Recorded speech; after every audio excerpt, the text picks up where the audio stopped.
مسلمان ہندوستان میں جس نازک دور سے گزر رہا ہے، میری بہت زیادہ عمر نہیں ہے، 50 کے آس پاس میری عمر ہے۔ میری جو اپنی عمر ہے یا میرا جو اپنا مطالعہ ہے، مجھے نہیں لگتا کہ 100-200 سال میں اتنا نازک وقت کبھی مسلمانوں پر آیا۔ اس سے پہلے فسادات ہوتے تھے تو فسادات میں مسلمانوں کو جانی اعتبار سے بھی اور مالی اعتبار سے نقصان پہنچایا جاتا تھا۔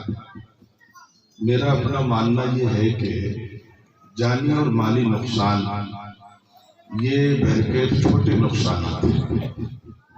اس وقت اگر آپ غور کریں تو 2 سال 3 سال پہلے تک جو لنچنگ کے واقعات پیش آ رہے تھے کہ مسلمانوں کو مختلف ملک کے حصوں میں چند لوگ گھیر لیتے تھے اور لاٹھیوں سے اور چاقوؤں سے مارتے ان کی جان لے لیتے تھے، ان واقعات پر کمی آئی ہے، لیکن اس سے زیادہ خطرناک واقعات پیش آ رہے ہیں۔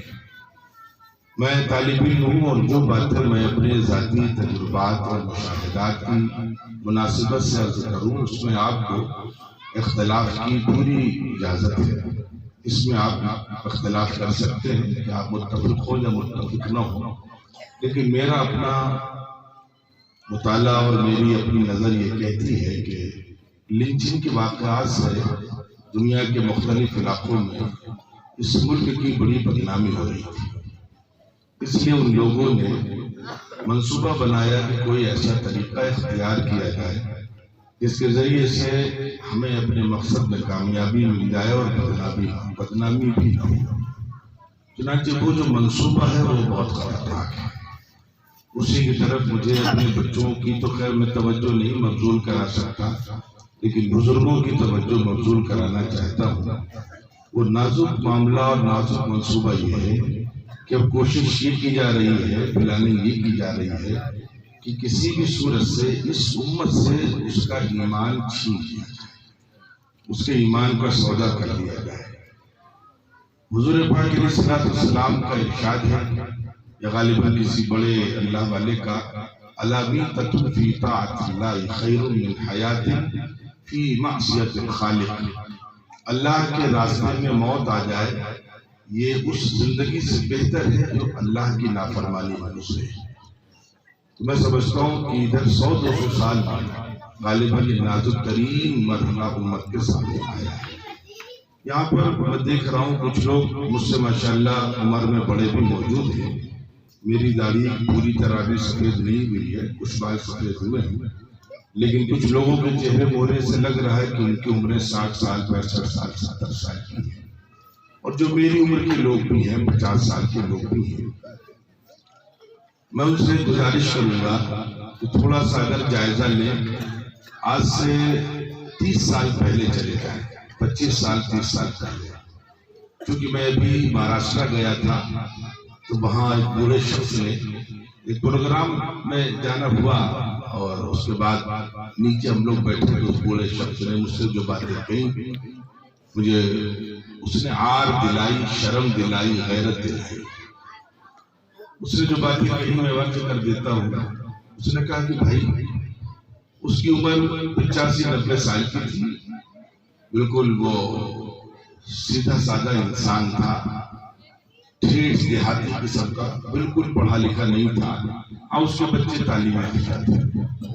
اس نے مجھ سے ہاتھ پکڑ کر کے کہا کہ مولانا ہم اعتراف کرتے ہیں کہ ہم جاہل لوگ ہیں، لیکن ہم نے جیسے بھی بنا ہے اپنی نسل کے ایمان کی حفاظت کی فکر کی ہے، کہ ہر نسل کے جو کام کرنے کا دور ہوتا ہے وہ 25 سال سے لے کر کے 65-70 سال کا دور ہوتا ہے کہ بھئی آپ کا وہ دور جس میں آپ کچھ امت کے لیے، قوم کے لیے کر سکتے ہیں۔ تو اس نے کہا کہ ہم لوگوں نے گناہ بہت کیے ہیں، لیکن اپنے نسلوں کی ایمان کی حفاظت کر لی ہے۔ پھر اس نے کہا کہ آپ لوگ کیا کر رہے ہیں؟ اور میں اب اس بوڑھے شخص کے جو میرے ساتھ اس نے باتیں شیئر کی، اس کے پس منظر میں اپنے بڑوں سے پوچھ رہا ہوں کہ 25 سال 30 سال پہلے کا جو دور ہے، اس دور میں کبھی بھی کوئی ایسی بری خبر سننے کو نہیں ملتی تھی کہ ادھر کی بچی کوئی ادھر چلی گئی ہو۔ یہ واقعات تیزی سے بڑھ گئے۔ تو میں اسی کا ذکر کر رہا ہوں کہ اس وقت امت بہت نازک دور سے گزر رہی ہے۔ ان کو ہم سے کوئی دشمنی نہیں ہے، سارا مسئلہ ایمان کا ہے۔ تم بحیثیت مسلمان کے اس ملک میں زندہ رہو، کچھ لوگوں کو یہ چیز کم اچھی لگتی ہے، تم بحیثیت انسان کے زندہ رہو، یہ چیزیں ان کو اچھی لگتی ہیں۔ ایسا بھی نہیں ہے کہ یہ حالات پہلی مرتبہ آئے۔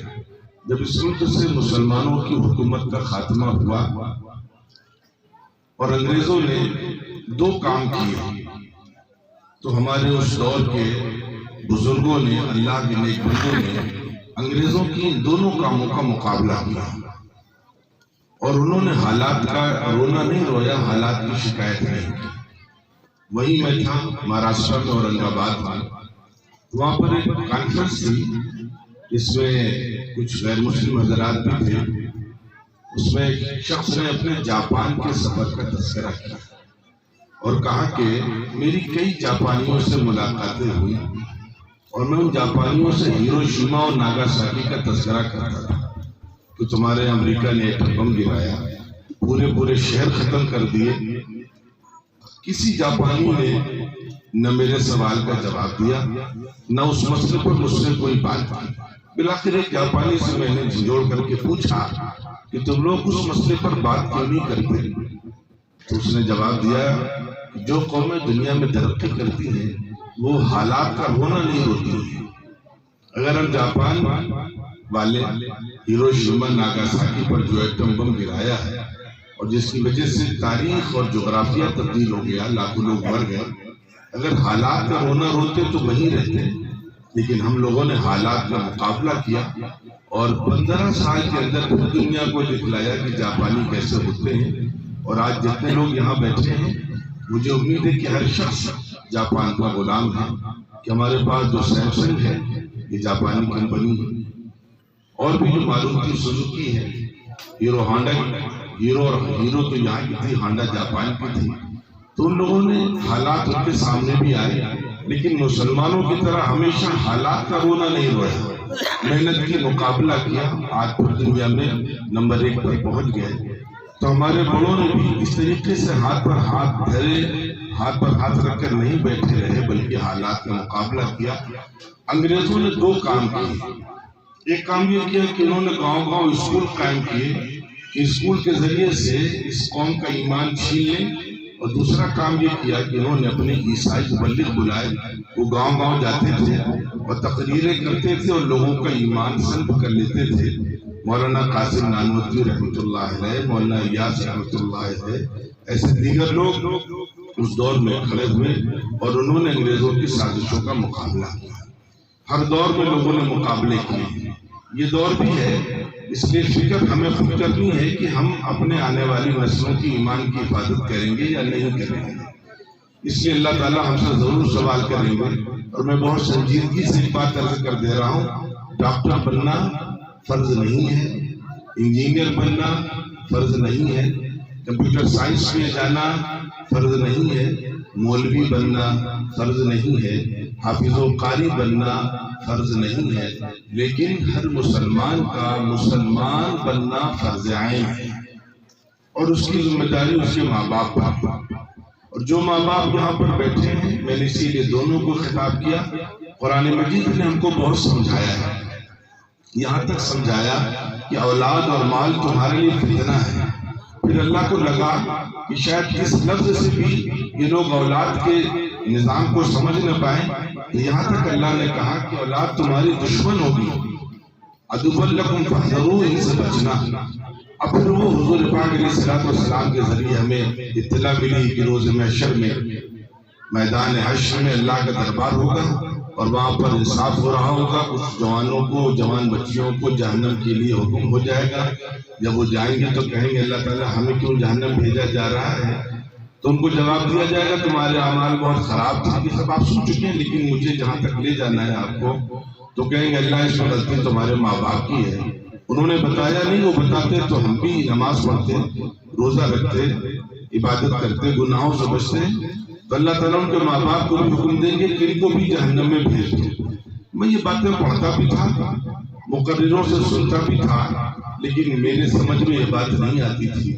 لیکن ابھی بہت سے واقعات ایسے ہوئے، اولاد آخرت تو دشمن ہوگی وہ تو بعد کی بات ہے، دنیا میں اللہ تعالیٰ دکھلاتے دیکھو یہ تمہاری اولاد کیسے تمہاری دشمن بن گئی ہے۔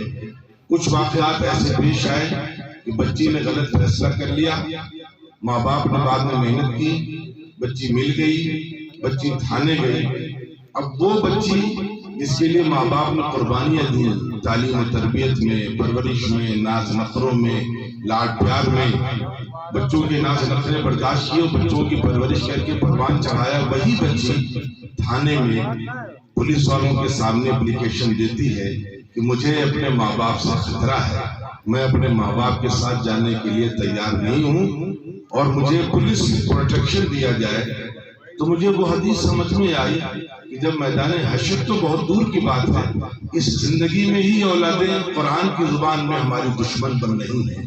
اس لیے ماں باپ بھی ذمہ دار ہیں کہ اپنے بچوں کو کس رخ پر لے جا رہے ہیں۔ اس وقت تو نہیں، اس سے پہلے لندن کا ایک شخص وزیر اعظم گزرا ہے، اس کے دادا مسلمان تھے، لوگوں نے فکر نہیں کی تو ابھی آنے والی نسلیں عیسائی بن گئی، غیر مسلم بن گئی۔ چنانچہ ہمیں مبارک ہو، ہم اپنے بچوں کو ڈاکٹر بنائیں، انجینئر بنائیں، سائنٹسٹ بنائیں، گورنر بنائیں، سول سروسز میں لے جائیں، لیکن سب سے پہلے ہماری شرعی ذمہ داری ہے کہ اپنے بچوں کو مسلمان بنائیں۔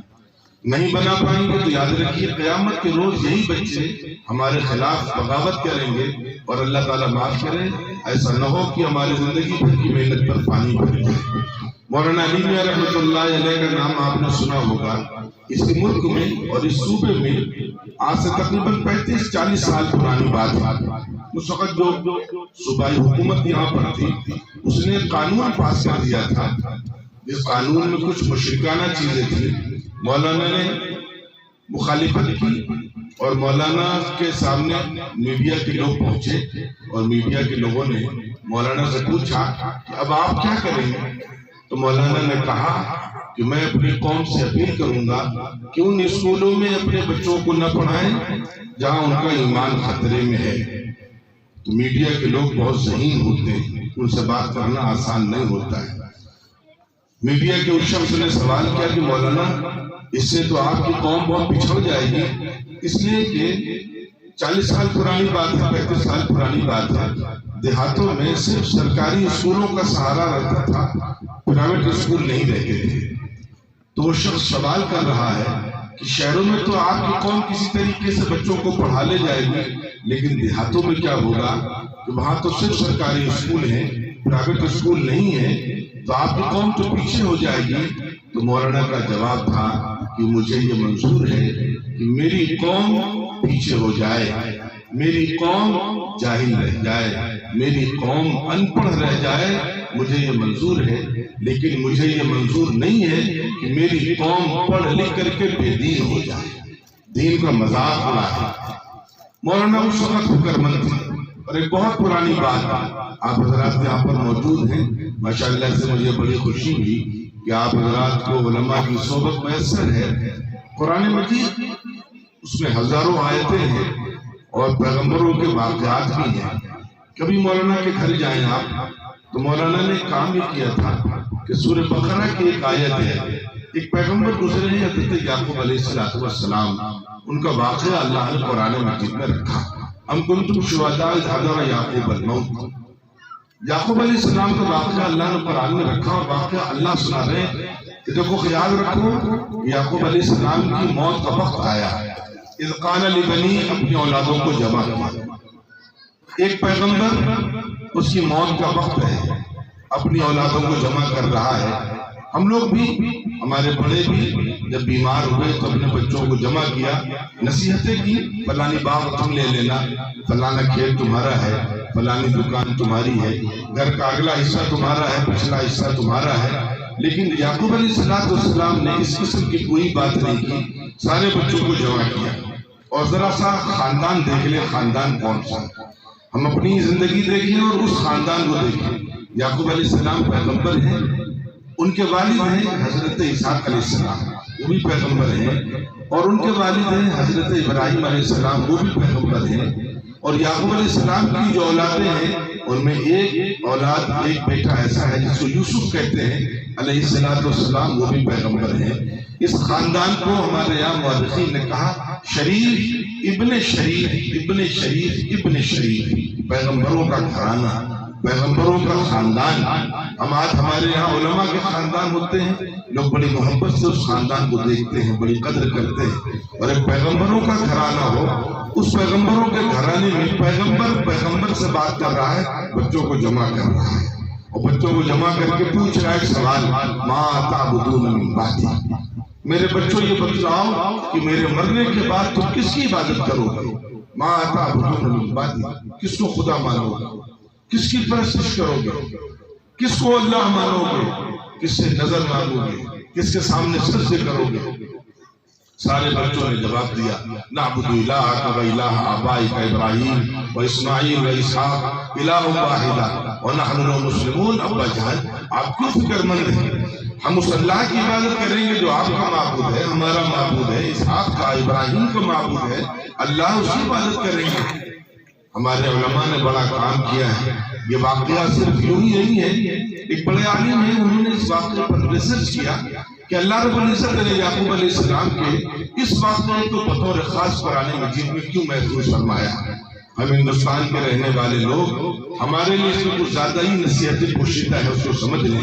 ہوا اصل میں یہ کہ شاید آپ نے پڑھا ہو یا آپ نے مسجدوں میں مقررین کے ذریعے سے سنا ہوگا کہ یعقوب علیہ السلام کے ایک بیٹے ہیں حضرت یوسف علیہ السلام، ان کے 11 بھائی ہیں، بھائیوں میں کچھ سوتیلے بھائی ہیں، رنجشیں ہیں، شیطان کی سارا واقعہ سنا، اس کا واقعہ نہیں سنا رہا ہوں آپ کو۔ خلاصہ کلام یہ ہے کہ وہ بھائی یوسف علیہ السلام کو کنویں میں ڈال دیتے ہیں، ایک قافلہ آتا ہے ان کو کنویں سے نکالتا ہے اور مصر پہنچتے ہیں، اور بازار میں ان کو بیچ دیا جاتا ہے، اور بعد میں وہ محل تک پہنچ جاتے ہیں۔ یہ پورا واقعہ آپ نے سن رکھا ہے۔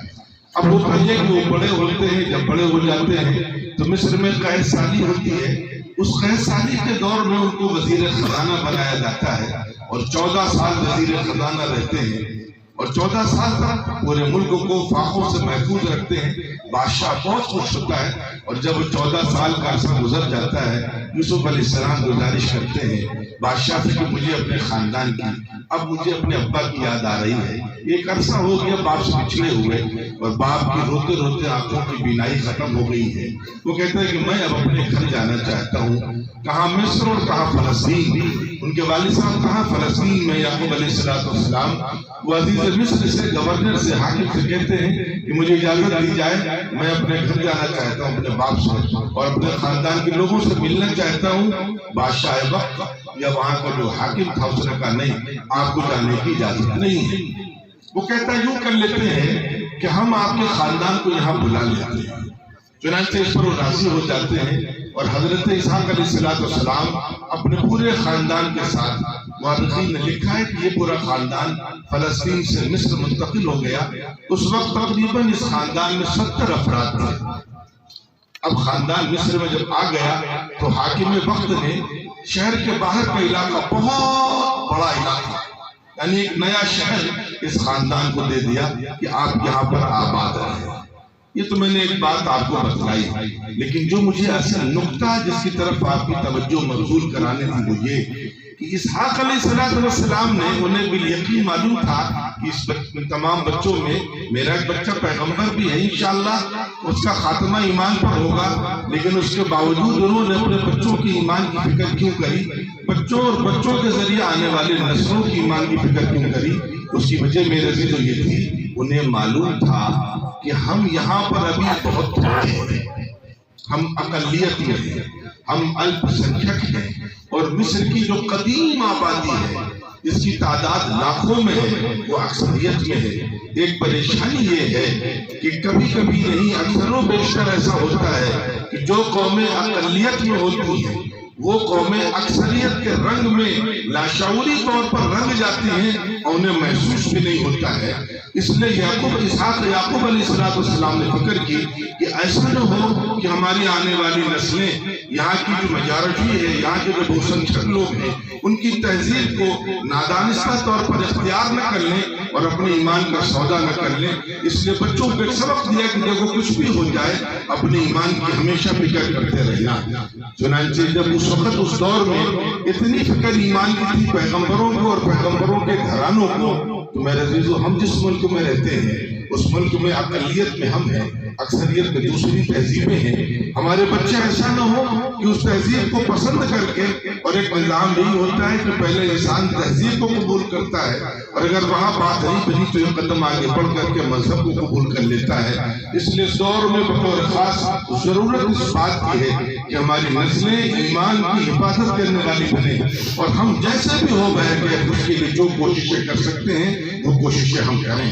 یہ مدرسے قائم کریں، مکاتب کا نظام قائم کریں، اپنے اسکول قائم کریں، اور میں پھر کہہ رہا ہوں اپنی ماؤں سے بچیوں سے کہ آپ خدا کے واسطے اپنی بیٹیوں کو ایسے اسکولوں میں داخلہ دیں چاہے وہاں تعلیم کچھ کم ہو، چاہے فیس زیادہ ہو، جہاں پر صرف لڑکیاں پڑھتی ہوں۔ ہونا تو یہ چاہیے تھا کہ مسلمان اپنے ادارے قائم کرتا، لیکن اپنے ادارے قائم کرتے کرتے ہم بہت دیر ہو جائے گی، تب تک حالات اور خطرناک ہو جائیں گے۔ فوری طور پر اگر اپنی نسل کو بچانا ہے، محفوظ رکھنا ہے، اس کے ایمان کی فکر کرنی ہے، تو میرے عزیزو ہمیں یہ کام کرنے پڑیں گے، اپنے مدارس اپنے مکاتب قائم کرنے پڑیں گے، اور مکاتب کے ذریعے سے ہمیں نئی نسلوں تک ایمان کا سبق پہنچانا ہوگا، تاکہ حالات کیسے بھی ہو جائیں، وہ شراب پئیں، وہ جوا کھیلیں، وہ زنا کریں، وہ قتل کریں، لیکن آخری درجے میں ہمارے بچے، ہماری آنے والی نسلیں اپنے ایمان کا سودا نہ کریں۔ یہ سبق ان کی گھٹی میں پلانا ہے کہ جان جائے تو چلی جائے کی فکر نہ کرنا، گھر جلا دیا جائے تو جلا دینا، شہر چھوڑنا پڑے تو چھوڑ دینا، لیکن اپنے ایمان کا سودا نہ کرنا۔ اور یہ دور بہت خطرناک ہے۔ اسی دور کے لیے حضور پاک علیہ السلام نے فرمایا تھا کہ ایک دور ایسا آئے گا یصبح مسلما ویمسی کافرا ویمسی مسلما ویصبح کافرا، لوگ شام کو مسلمان ہوں گے صبح کافر ہو جائیں گے، صبح مسلمان ہوں گے شام کو کافر ہو جائیں گے۔ حالات اس قدر نازک ہیں۔ ٹی وی شوز دیکھیے، ٹی وی کے پروگرام دیکھیے، وہاں بیٹھنے والے نام نہاد مسلمانوں کو دیکھیے جو پردے کا مذاق اڑائیں، نام نہاد مسلمانوں کو دیکھیے جو داڑھی کا مذاق اڑائیں، نام نہاد مسلمانوں کو دیکھیے جو نماز کا مذاق اڑائیں۔ اب اس دور میں ایمان بچانا اتنا آسان نہیں ہے، اس لیے میرے عزیزو میرے بزرگوں یاد رکھو، حضور پاک علیہ السلام نے تو ہمیں بہت پہلے آگاہ کر دیا تھا اور یہاں تک کہا تھا، کیونکہ ان کو اس امت کی ایسی فکر تھی جیسے باپ کو اپنے اولادوں کی فکر ہوتی ہے۔ ایک ماں اپنے بچوں سے میں قسم کھا کر کہہ سکتا ہوں اتنی محبت نہیں کرتی ہے جتنی محبت حضور پاک علیہ السلام کو اس گنہگار امت سے تھی، جتنی فکر حضور پاک علیہ السلام کو اس گنہگار امت کی تھی۔ آپ نے فرما دیا تھا حالات آئیں گے، ان حالات میں ایمان بچانا بڑا مشکل ہوگا، اور اگر ایمان بچانا مشکل ہو جائے تو پہاڑوں میں چلے جانا، بیابانوں میں چلے جانا، خانقاہوں میں اور غاروں میں چلے جانا، ویرانوں میں چلے جانا، اپنے ساتھ بکریاں لے لینا، بکریوں کے دودھ پر گزر بسر کر لینا، لیکن اپنے ایمان سے سودا نہ کرنا۔ اس لیے میرے عزیز نازک ترین دور ہے یہ۔ اگر ہم نے اس دور میں محنت نہیں کی، ہمارا بچہ کہاں جا رہا ہے، ہماری بیٹی کہاں جا رہی ہے، تو یاد رکھیے کل ہمارا نہیں ہے، یہ بچے مسلمانوں کا مستقبل ہے۔ مسجدیں آج ویران ہیں، اور اگر محنت نہیں کی گئی تو اللہ معاف کرے ایسا نہ ہو کہ کل مسجدیں اور ویران ہو جائیں۔ ہماری ذمہ داری ہے جیسے بنے ویسے کریں، ہم اپنے بچوں کو کم پڑھائیں لیکن ان کے ایمان کا سودا نہ ہونے پائے، اس کی پوری فکر کرنی ہے۔ مبارکباد کو مستحق ہے وہ لوگ جنہوں نے اس مدرسے کو قائم کیا، اس مدرسے کی آبیاری کی، لیکن میں پھر کہنا چاہ رہا ہوں ہمیں فکر کرنی ہے اپنی آنے والی نسلوں کی، جیسے بنے ویسے۔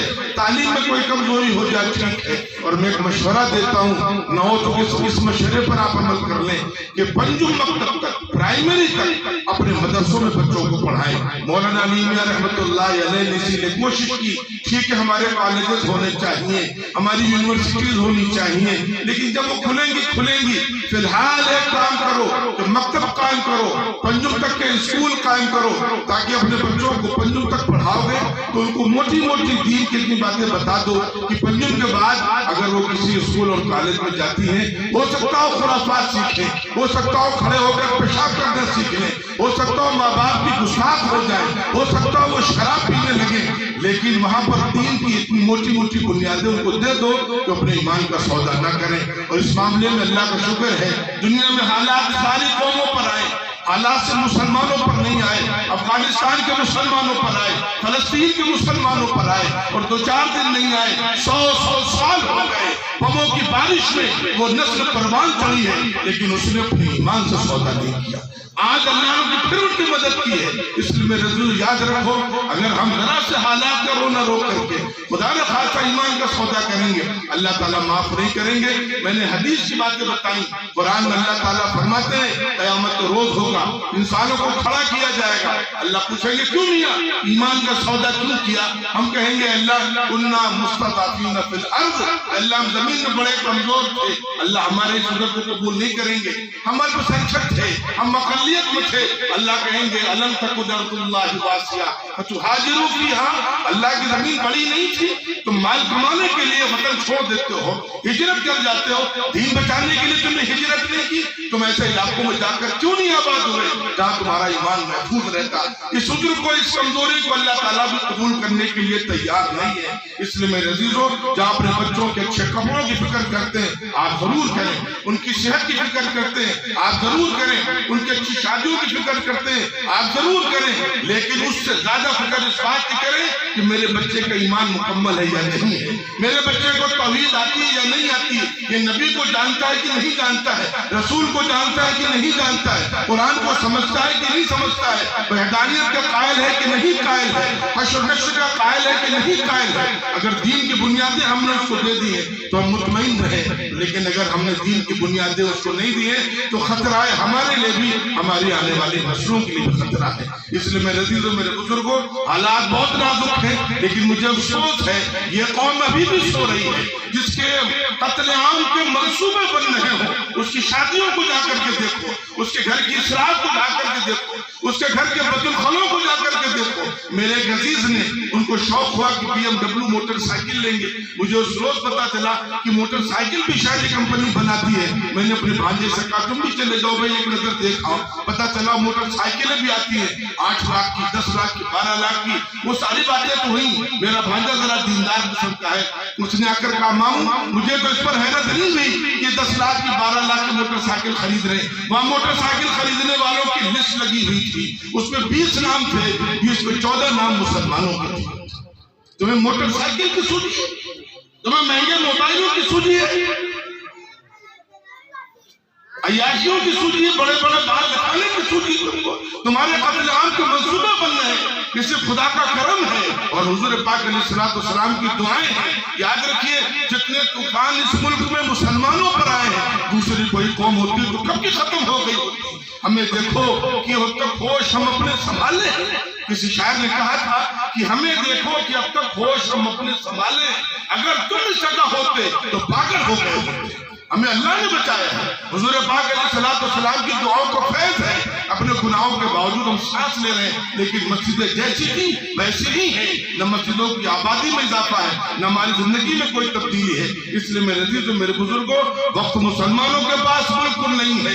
جتنی جلدی وہ توبہ کریں اور خدا سے لو لگائیں، معافی مانگیں، نمازوں کی پابندی کریں اور لوگوں سے معاملات درست کریں، نہ جانے کب قیامت آ جائے، اور اپنے بچوں کی ایمان کی فکر کریں۔ یہی میری آخری گزارش ہے، اور میں پھر مبارکباد دیتا ہوں کہ نظرات نے ادارہ قائم کیا جہاں بچوں کی تعلیم کا بندوبست کیا۔ اللہ تعالیٰ ان کو بہت بہت قبول فرمائے، اپنی شایان شان قبول فرمائے، اور ان مدارس کی، مساجد کی، مکاتب کی اللہ تعالیٰ غیب سے حفاظت فرمائے، اور اس ملک میں مسلمانوں کی حفاظت کا اللہ انتظام فرمائے۔ والسلام علیکم ورحمۃ اللہ وبرکاتہ۔